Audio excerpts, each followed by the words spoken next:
This poem is called Trucker's Coffee, the legend of Highway 17B. I was driving down the highway past 17B, sipping trucker's coffee from Teak and V's, pulling a bed full of apples due for lumberland, not a care in the world, just time on my hands. So I pulled into another truck stop in some tiny town and saw 4 hitchhikers not making a sound. They were dressed like hippies from another time, but acting like mimes flashing silent peace signs. Although these kids bugged me, I knew I'd give them a ride, and at the checkout counter I pulled one aside. But he just tossed me a travel mug and started to laugh, a silent laugh, like mimes when they laugh. And that mime stuff was getting a little bit tired when the 3 other hippies waved me outside. And I couldn't believe what I saw with my eyes. In the parking lot stood 20 glowing semis.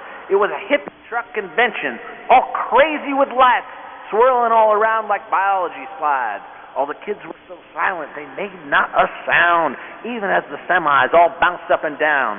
There was a Kenworth rig all done up in orange, like the Ken Kesey bus with kids on the door hinge. There was a Peterbilt tanker popping wheelies and a leaking some kind of Kool-Aid from a hole in the ceiling. One truck was on fire and spinning around, some praying hippies kneeling on the ground. "This dream sequence is over," I declared, "and I need $1. I got to deliver these apples." And I jumped back in my truck.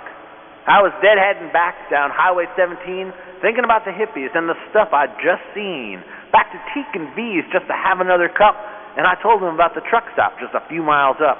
Now, Teak just started laughing, but V had to explain. He said, "Son, you've been through Bethel. Let me tell you about the rain. See, a few years back, they had a big rock show, and half the hippies living said they had to go.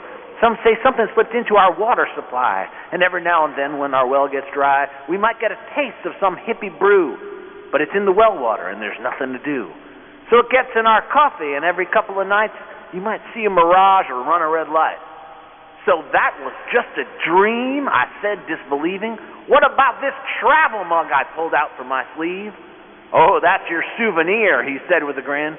"But I wouldn't use it unless you're tucked in, because you don't know what'll happen or what you will see drinking trucker's coffee on Highway 17B. Now that's a true story.